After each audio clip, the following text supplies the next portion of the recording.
ప్రసార సాధనాలలో పనిచేస్తున్న మహిళా జర్నలిస్టులతో ఈ మహిళా దినోత్సవాన్ని జరుపుకోవాలని ఈ కార్యక్రమంలో నాతో పాటు ముఖ్య అతిథులుగా సంబంధిత శాఖ మంత్రివర్యులు పొంగులేటి శ్రీనివాసరెడ్డి గారిని, హైదరాబాద్ నగర ఇన్ఛార్జ్ మంత్రివర్యులు మిత్రులు పొన్నం ప్రభాకర్ గారిని, అదేవిధంగా మరొక సహచార మంత్రివర్గ సభ్యులు మహమ్మద్ అజారుద్దీన్ గారిని, అదేవిధంగా మీ సంబంధిత చైర్పర్సన్ పెద్దలు శ్రీనివాసరెడ్డి గారిని, యువమిత్రులు అనిల్ కుమార్ యాదవ్ గారిని, ముఖ్యంగా పాత్రికేయ మిత్రులందరినీ ఇక్కడికి పిలిచి ఒక మంచి కార్యక్రమాన్ని ఏర్పాటు చేసినందుకు సమాచార ప్రసార శాఖల కమిషనర్ గారిని రాష్ట్ర ప్రభుత్వం తరఫున నేను అభినందిస్తున్నాను.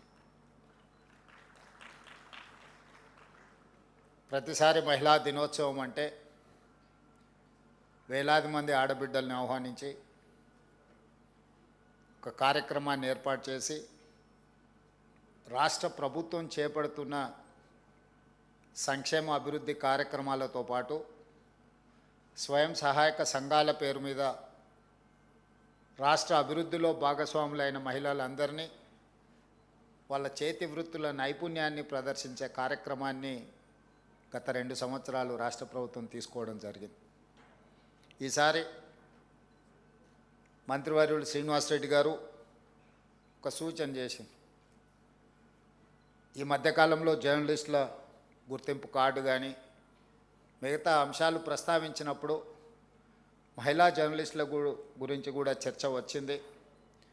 వాళ్ళని మనం ప్రత్యేకంగా గుర్తింపునివ్వడమే కాకుండా వాళ్ళందరినీ కలవడం ద్వారా ఈ తెలంగాణ రాష్ట్ర ప్రభుత్వంలో మహిళలకు ప్రాధాన్యత ఉన్నది, మహిళా పాత్రికేయ సోదరీమణులందరికీ తెలంగాణ ప్రభుత్వం ప్రత్యేకమైన గుర్తింపునిస్తుందనే కార్యక్రమాన్ని తీసుకుందామని వారు సూచన చేశారు.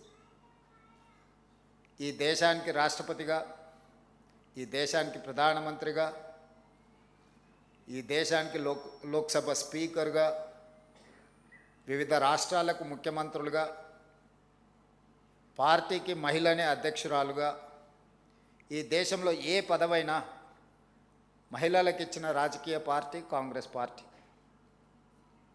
అలాంటి మహిళా నేతృత్వంలో పనిచేస్తున్న ఈ పార్టీ ఆ ఉక్కు మహిళ సంకల్పంతో ఈరోజు తెలంగాణ రాష్ట్రం ఏర్పడ్డది.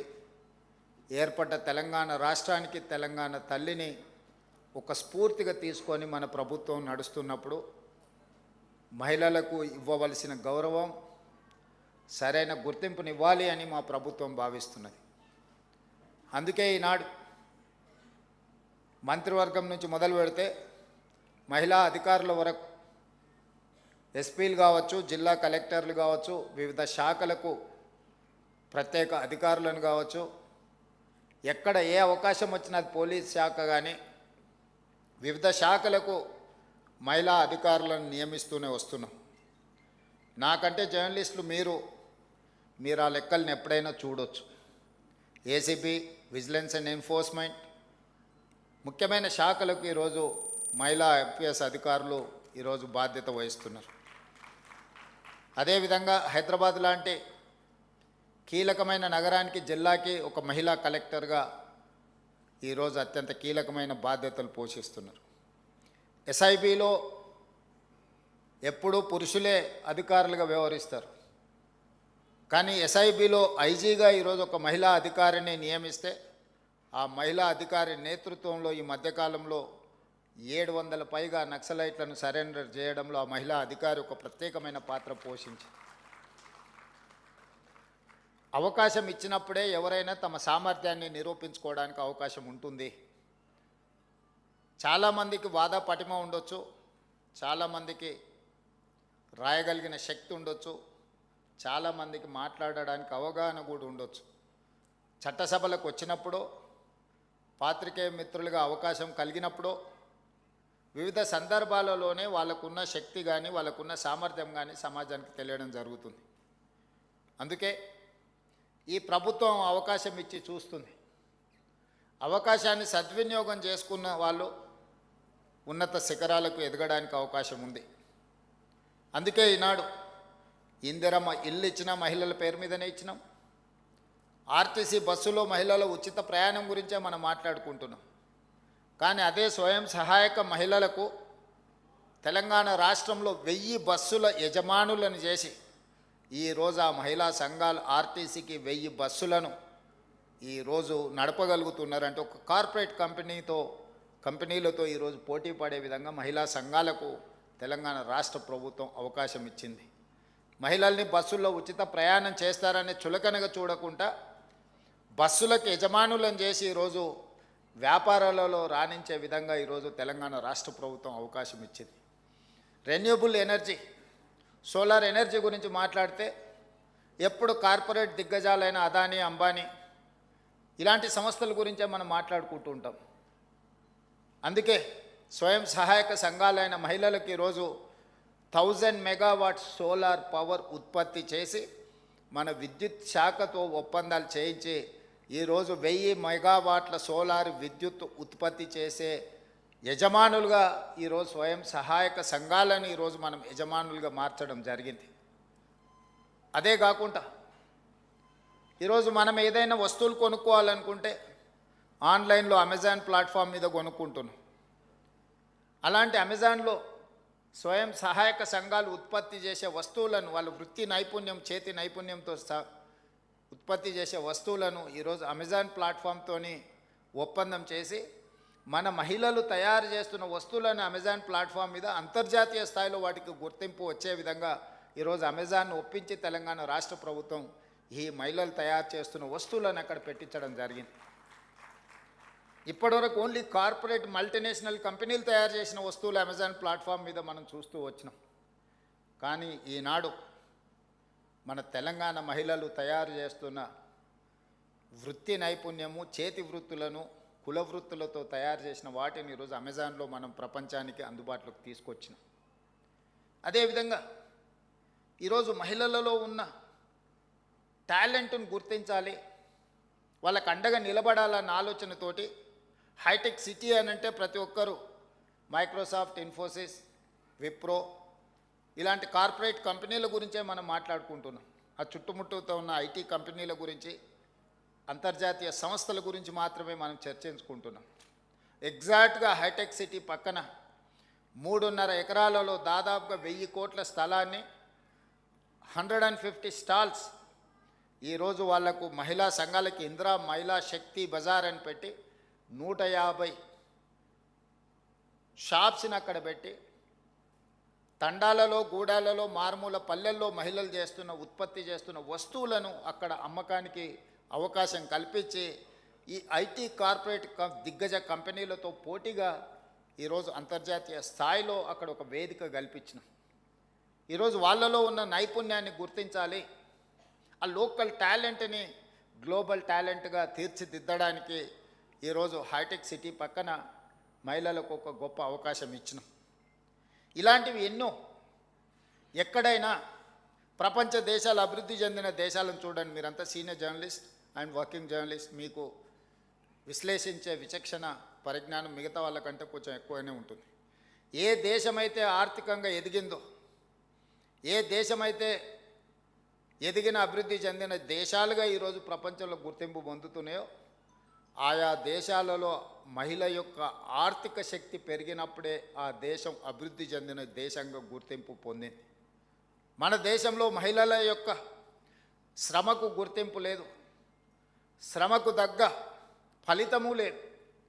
ఇంట్లో చేసే ఏ పనైనా టేక్ ఇట్ గ్రాంటెడ్గా, ఆఫీస్లో ఏ పని ఉన్నా కూర్చొని చేసే పనిని మహిళల మీద నెట్టేసి మిగతా వాళ్ళు పెత్తనం చెలాయించే విధంగా, అదేవిధంగా మగవాళ్ళతో పోటీపడి చేసేటప్పుడు చిన్న చిన్న చులకన కామెంట్స్ కానీ ఇతర ఇష్యూస్ మీకు అందరికి తెలుసు. ఇట్లాంటి వాటన్నిటికీ పులి స్టాప్ పడాలి అని అంటే మహిళల్ని వాళ్ళ టాలెంట్ను గుర్తించి ప్రోత్సహించాల్సిన బాధ్యత సంస్థల మీద ఉన్నది.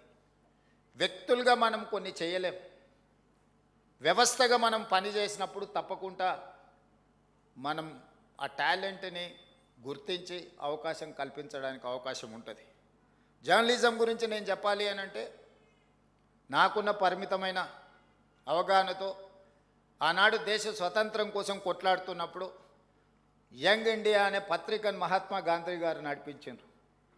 1921 నుంచి 1931 వరకు 10 సంవత్సరాలు మహాత్మా గాంధీ గారు పత్రికను నడిపించి స్వతంత్ర పోరాటాన్ని దేశ ప్రజలకు చేరవేయడానికి యంగ్ ఇండియా పత్రికను నడిపారు.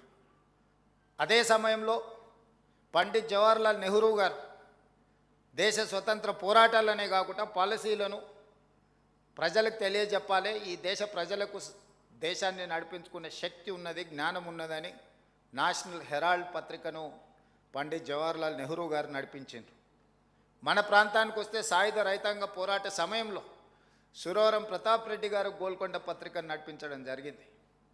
వీళ్ళందరూ కూడా వర్కింగ్ జర్నలిస్టులే కాదు, జర్నలిజం పట్ల ఒక అవగాహన ఉండి అత్యంత గొప్ప పోరాటాలను కూడా పత్రికల ద్వారా నడిపించడం ద్వారా శాంతియుతంగా ఒక యుద్ధాన్నే గెలవచ్చు అని చెప్పి మహాత్మా గాంధీ గారు, నెహ్రూ గారు, సురవరం ప్రతాప్ రెడ్డి గారు నిరూపించారు.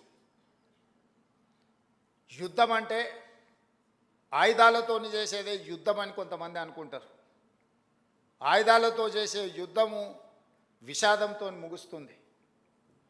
కానీ అవగాహనతో కూడుకున్న ప్రజలకు అవగాహన కల్పించి ప్రజల్ని కార్యోన్ముఖులను చేసి ఒక ఐడియాలజికల్ వార్ చేస్తే ఒక యుద్ధాన్ని గెలవచ్చు, ఒక దేశానికి స్వతంత్రాన్ని సాధించవచ్చు అని చెప్పి మహాత్మా గాంధీ గారు నిరూపించారు. వారి వారసత్వంగా ఈరోజు మనం ఈ పరిపాలనను కొనసాగిస్తున్నాం. ఈ దేశంలో వివక్ష ఉంది. అది కులాల మధ్యలోనే కాదు, మహిళల మధ్యలో, పురుషుల మధ్యలో రకరకాల వివక్షలు ఉన్నాయి. అభివృద్ధి చెందిన దేశాలలో వివక్ష లేదని అనుకోకండి. అప్పుడప్పుడు మనం అమెరికా చాలా అభివృద్ధి చెందిన దేశం అంటాం, అప్పుడప్పుడు మనం చూస్తున్నాం. అక్కడ ఉండే వివక్ష అక్కడ ఉంది. అక్కడ పేదరికం లేదని కాదు, మనకంటే అత్యంత నిరుపేదలు ఉన్నారు. కానీ అక్కడ కష్టపడే వారికి గుర్తింపు ఉన్నది, ముందుకెళ్ళే వాళ్ళకు అవకాశం ఉన్నది. మన దగ్గర కూడా వివక్ష ఉన్నది, కానీ కష్టపడే వాళ్లకు గుర్తింపునివ్వాల్సిన బాధ్యత ఇంకా మనము నేర్చుకోవాల్సిన అవసరం ఉన్నది. ఇంకా మనం అవకాశం కల్పించాల్సిన బాధ్యత ఈరోజు ప్రభుత్వాల మీద ఉన్నది. అందుకే ఈరోజు ప్రత్యేకంగా మహిళా జర్నలిస్టులతో కలిసి, ఎందుకంటే నా ఈ ప్రయాణంలో చాలామంది మిత్రులు ఉన్నారు, మహిళా జర్నలిస్టులు కూడా చాలామంది వెల్ విషర్స్ ఉన్నారు. వాళ్ళందరి ప్రోత్సాహము